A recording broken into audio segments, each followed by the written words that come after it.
Aloha! E bem-vindos à Batalha das Eras, onde a nostalgia e a atualidade se encontram. E bem-vindos a mais um... Passou no teste? Onde um desenho com constantes reboots e ou sequências é analisado para ver se ainda continua bom, fresco e com características novas, assim como quando foi lançado. E hoje iremos para nenhum lugar menos que o mundo dos jogos. Sim, essa indústria que cresce a cada dia mais trazendo tantas ideias, oportunidades, inovações e histórias muito interessantes. Mas ainda há um grande desafio que essa indústria parece finalmente estar começando a ter uma ideia de como resolver, sendo este a adaptação. Claro, a indústria dos jogos já mostrou saber fazer um bom trabalho quando se trata de adaptar outras obras para videogames. Mas adaptar jogos para outras mídias, aí é outra história. Isso inclui, é claro, séries animadas. Caso haja o risco de não saberem, antes de Castlevania, jogos já tentaram ser adaptados para séries animadas antes e, acreditem, não deu certo. Voltando para os anos 90, a própria Nintendo foi um dos que mais se esforçou com isso, com cada tentativa sendo uma tristeza. Mario? Zelda? Well, excuse me, princess. Donkey Kong?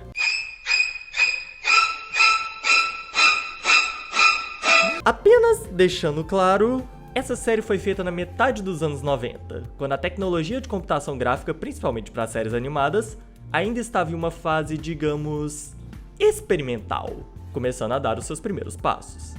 O que foi, é claro, de grande importância para termos as grandes séries que temos hoje em dia. Deixando isso bem claro, até a Capcom tentou uma série do Mega Man que parece ter passado batida por muitos e outros achando... ok. Nada espetacular, mas legal. Mesmo assim, parece que tentar esse movimento era algo simplesmente destinado ao fracasso.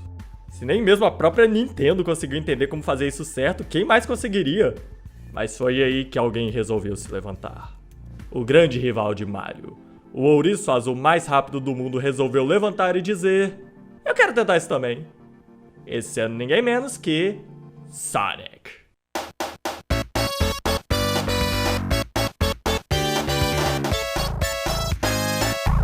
Criado pela Sonic Team, mais especificamente sua formação sendo Yuji Naka, Naoto Oshima, Takashi Iizuka e Hirokazu Yasuhara, que criaram o jogo e lançaram em 1991, sendo publicado pela Sega, ou como mais conhecemos, Sega! E não preciso dizer que o jogo foi um sucesso astronômico, trazendo assim inúmeras sequências. E é claro, para vender mais e chamar mais a atenção do seu público, também resolveram entrar para essa moda de criar um desenho para essa série. Mas eis o interessante, que enquanto os da Nintendo foram, como é que eu posso dizer, odiados, massacrados, detestados e ridicularizados, para dizer o mínimo, e aí pararam já logo no início, Sonic teve não uma, nem duas, nem três, nem quatro, mas 5 versões diferentes. Com isso acreditando que é a série de jogos com mais versões animadas até hoje. E assim, vamos admitir, Sonic desde que entrou pro mundo 3D, acabou passando por muitas baixas. Mas que pode se recuperar se eles aprenderem bem a lição com Sonic Mania. O que conhecendo a indústria dos jogos, tenho minhas dúvidas. Mas será que as animações de Sonic saíram melhor que os jogos? Porque acabamos de ver que está por aí há muito tempo não é necessariamente sinônimo de amado, aclamado, coisa do tipo. E enquanto no mundo dos filmes ainda é bem complicado dizer, vamos ver aqui como ele está no mundo das séries animadas. Com este que é, ironicamente, meu vídeo mais demorado até hoje. Conosco observando a abertura, a história, os personagens, os vilões, e aí passaremos para as considerações finais. Então, sem mais delongas, peguem seus anéis de força, esmeraldas do caos e instrumentos com poderes que por algum motivo existem. Eu sou o Joe, Juiz das Eras, e que o teste comece.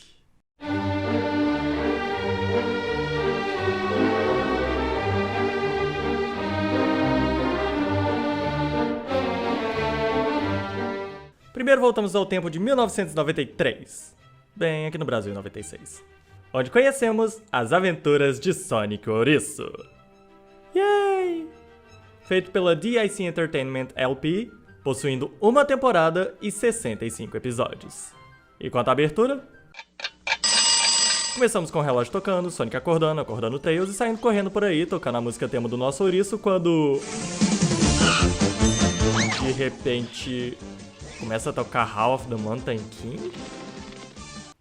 Ok. Aparece o Robotnik, que sim, eu vou continuar chamando ele assim. Passando para diversas situações aleatórias, das mais insanas possíveis. E eu quero dizer, insanas. E que eu acho interessante que eles constantemente precisam ressaltar que estamos assistindo Sonic. Literalmente, eles apresentam umas 6 vezes Sonic durante a abertura. Será que eles imaginavam mesmo que em 1 minuto alguém acabaria esquecendo o que iria assistir? Quando estão vendo um ouriço azul correndo por aí, com uma raposa de 2 caudas, fugindo de um gordo bigodudo com servos robôs? Acho que eles perceberam que tocar Hall of the Mountain King podia mesmo distrair. Mas em geral, um minuto bem... estranho. Tá, então vamos pra história. Do que se trata? Bom, Sonic aparece correndo aparentemente entre o Canyon do Coyote Papaléguas e algumas obras de infância perdidas do Salvador Dali, e ele vai escapando de tentativas do Robotnik e de seus 2 servos Scratch e Grounder de capturá-lo, tendo a ajuda de seu amigo Tails, e com de vez em quando um macaco robô chamado Coconuts entrando no meio também. Passando assim por várias situações bem bizarras e... estranhas. Tá, e quanto aos personagens... Hã? Ah, desculpa, vocês estavam esperando mais? Não, é só isso. Tá, e quanto aos personagens? Primeiro nós temos Sonic, um ouriço azul bem rápido e animado que sempre cria situações usando sua velocidade e muitas vezes a falta de lógica do desenho para conseguir escapar dos capangas de Robotnik. Gosta de cachorro quente e sempre pensa rápido para poder escapar das situações que ele e seu amigo acabam caindo. E por falar nele, temos seu melhor amigo, Tails, parceiro do Sonic que está sempre acompanhando ele e... eu não sei se posso dizer que ele faz muita coisa aqui. No mais tá lá só pra gente ver o quão o Sonic é demais e entrar em situações engraçadas. Bom, enquanto aos vilões, primeiro nós temos Robotnik, ou Robotnik, o grande vilão do desenho, meio desajeitado, ingênuo e muito mal. Sim, tanto que um dos motivos pelo qual ele odeia tanto Sonic é porque esse ajuda as pessoas boas. Isso sim é um cara mau. E acaba que ele é só aquele típico vilão ingênuo, meio bobão e que não é tão levado a sério. Depois dele nós temos Scratch, a primeira grande tentativa do Robotnik de fazer um robô perfeito para capturar o Sonic e que, estranhamente, sem nenhuma explicação, se tornou o que é. De verdade, Robotnik, acredito que pela lógica do desenho, fez tudo certinho para que sua arma fosse perfeita. Corajosa, inteligente e não fez nada de errado. Aí simplesmente surgiu o oposto disso.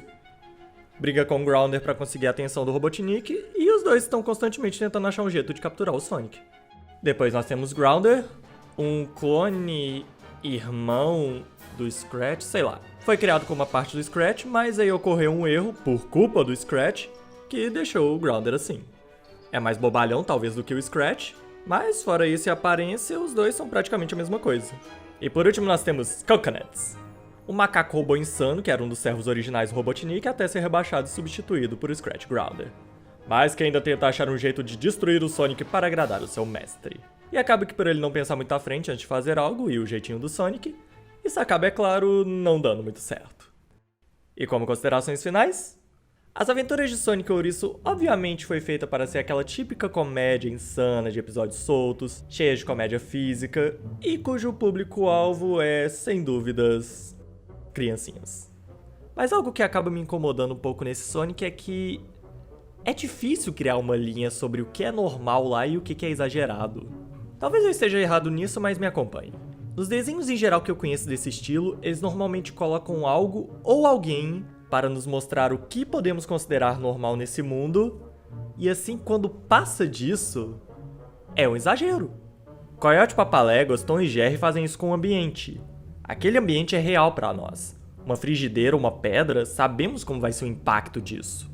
E os personagens são um exagero em ver como isso vai afetá-los. Bob Esponja, por outro lado, Lula Molusco costuma ser o normal daquele mundo. Tanto que se tirar ele de alguns episódios, não vai ser tão bom. Porque não temos como dizer se o que está acontecendo é normal ou não. Já nesse Sonic, Olha só isso. Ele chega em uma cidade e uma dona apavorada aparece, fecha janelas, depois aparece um zíper do nada e um cadeado gigante também e tranca tudo. E isso ninguém parece se importar. Depois aparece um cara que arranca a parede da casa de outra dona e joga pra trás. E essa parece bem apavorada com isso. Então, um é normal e outro não? Mas no geral é como eu falei, é voltado apenas para criancinhas. E simplesmente não apresenta nada demais. São umas situações sem pé nem cabeça. Algumas conseguem tirar uma risada, admito, mas só. E parece que é isso. Parece que Sonic acaba também entrando na lista de desenhos animados de jogos da época que não tem nenhum esforço em fazer algo mais interessante e grandioso, servindo apenas para fazer as pessoas se lembrarem do jogo, e assim como os outros, destinado ao esquecimento.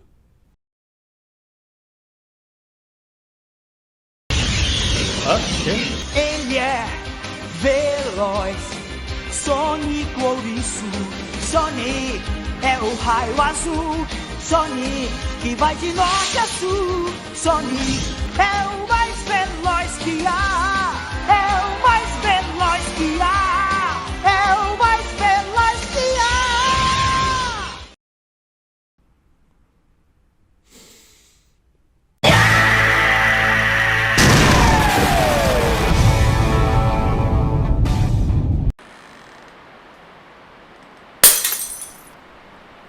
O que houve? Sim, parece que na mesma época foi lançado nos Estados Unidos outro desenho do Sonic chamado Sonic Saturday AM, nome estranho, mas também conhecido como Sonic the Hedgehog. Aqui ficando é claro, Sonic o Ouriço. Que enquanto o anterior passava durante a semana, nos fins de semana, era a vez desse aqui, possuindo 2 temporadas e 26 episódios. E quanto à abertura? Acho que ela já falou bem por si, né? Com uma letra e um vocal que se encaixa muito bem pro Sonic, mesmo sem usar a melodia original. Um cenário muito mais sério, com Sonic e outros personagens enfrentando robôs, com tiros, explosões, velocidade. O que eu posso dizer? Tô dentro! E do que se trata? Mobotrópolis foi dominada pelo maléfico Robotnik. Este que busca transformar toda a região florestada em seu reino robótico, capturando todos em seu caminho e robotizando-os. Mais pra frente explicarei mais sobre isso. Agora fica nas mãos da última força restante, os Guerreiros da Liberdade, liderados pela princesa Sally Acorn, derrotar Robotnik e trazer a paz de volta. Ok, percebemos uma certa evolução aqui. E quanto aos personagens? Começamos, é claro, com Sonic, o Ouriço. Aqui Sonic possui uma personalidade mais zoeira. Ele constantemente não leva nada muito a sério, sabe o quão rápido ele é e se mantém bem arrogante quanto a isso, mas não a ponto de se tornar um babaca. Gosta de levar uma situação mais na brincadeira, traz de vez em quando a ideia de que ele também gosta de cachorro quente, e no geral tem esse jeitinho mais mitidão. Mas, mesmo assim, ele ainda mostra se importar muito com os Guerreiros da Liberdade, especialmente uma, mostra estar lá por eles, passa por umas situações bem complicadas, sabe dos seus objetivos e, no geral, é bem divertido e bom de acompanhar. De vez em quando ele acaba fazendo uma besteira, mas normalmente busca consertar. E além disso tudo, quando o Sonic usa um anel de força, sua velocidade aumenta exponencialmente, trazendo situações bem interessantes. Depois passamos para a princesa Sally Acorn, a líder dos Guerreiros da Liberdade, que ao mesmo tempo que tenta enfrentar o Robotnik, sempre que aparece uma oportunidade, ela busca saber do paradeiro de seu pai.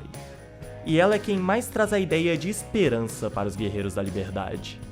Também constantemente vai para a frente de batalha armada com seu computador de bolso, Nicole. A Siri que todos gostaríamos de ter. De verdade. Que ela usa para hackear, conseguir informações, preparar planos e muito mais. Além disso, ela é quem mais demonstra saber lidar com Sonic.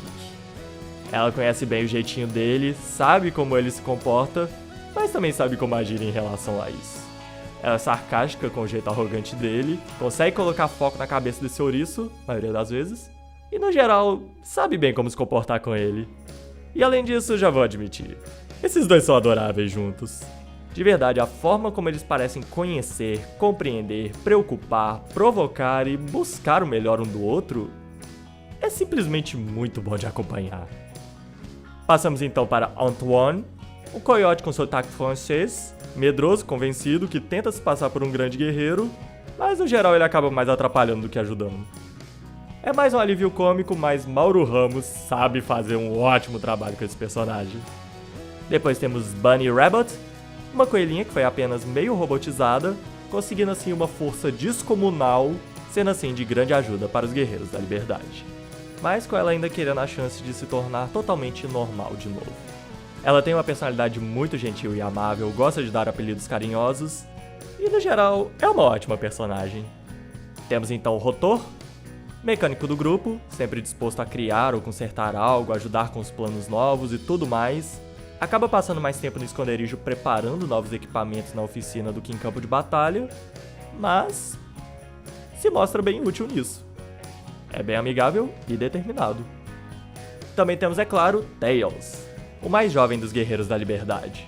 Apenas uma criança, essa que admira muito o Sonic, mas que está disposto a fazer o que puder para ajudar. E, em alguns momentos, mesmo do seu jeito mais infantil e ingênuo, ele consegue.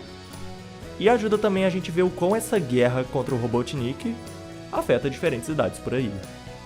E por último nós temos Dulce, uma dragão que apareceu de repente na segunda temporada e faz parte dos Guerreiros da Liberdade. Ela é meio estabanada e infantil, mas dá uma grande vantagem aérea para os Guerreiros da Liberdade, além de também possuir uns poderes bem úteis.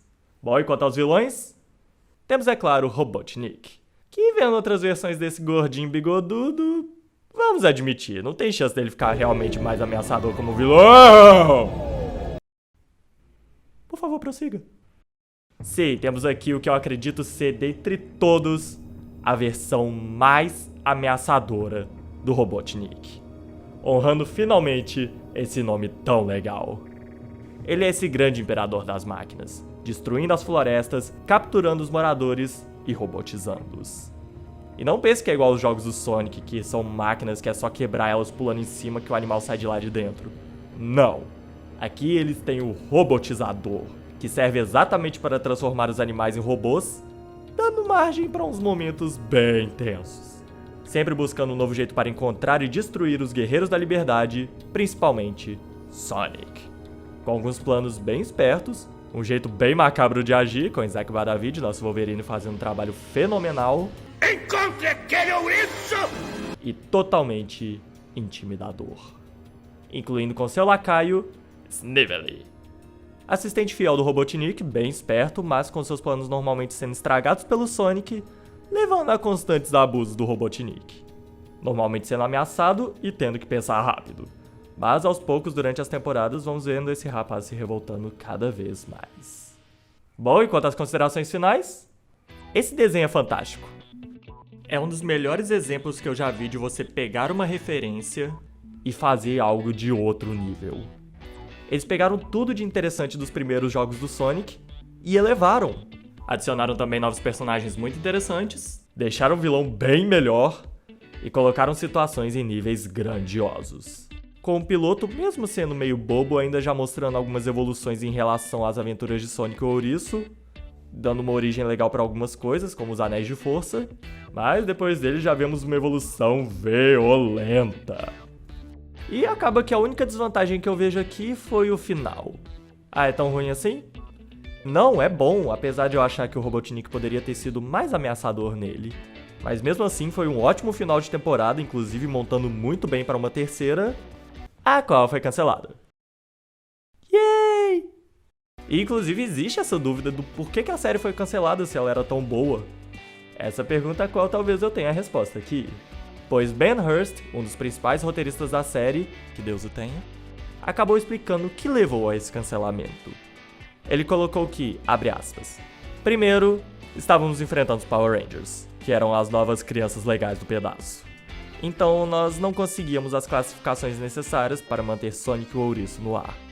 Segundo, o presidente da programação infantil da ABC da época, que era o grande campeão da série, o cara que a mantinha, foi demitido. E, como normalmente ocorre, uma vassoura nova costuma fazer uma limpeza geral. E Sonic e Ouriço acabou sendo um produto do regime antigo, então os novos executivos não tiveram interesse nisso. Fecha aspas. Então, basicamente, a competição pesada com os Power Rangers e a mudança de liderança da ABC levou ao cancelamento dessa grande obra que foi Sonic, o Ouriço. Bom, pelo menos graças a essa série surgiram os quadrinhos do Sonic, que dizem que são bons, estranhos, mas bons. Mas, por mais que não tenha continuado, pelo que tivemos, eu fiquei muito feliz. E pra qualquer um que queira ver uma versão mais tensa e dramática de Sonic bem feita, mesmo com alguns momentos e falas típicos dos anos 90, especialmente no Sonic, mas que você tem algum personagem que esses momentos e falas vão se encaixar sem dúvidas ele, eu com certeza sugiro vocês darem uma assistida em Sonic, o Ouriço. Pra quem estiver curioso de alguma dessas duas séries, é só procurar as aventuras de Sonic the Hedgehog dublado ou Sonic the Hedgehog dublado aqui no YouTube. Bom, então é isso, espero que tenham gostado. Acho que dessa vez vou tentar dividir esse bloco em 4 vídeos. E como agora estarei no último período da faculdade, eu vou me esforçar pra fazer pelo menos 2 vídeos por mês, mas não posso prometer nada, beleza? No próximo vídeo analisarei Sonic Underground e vamos ver como essa série vai seguir. Não esqueça de avaliar, comentem, sugiram novos desenhos aqui para vermos se passaram no teste, se inscrevam no canal para novidades, curtam a nossa página do Facebook, tá na descrição, e até a próxima. Eu sou o John Juiz das Eras, e Aloha!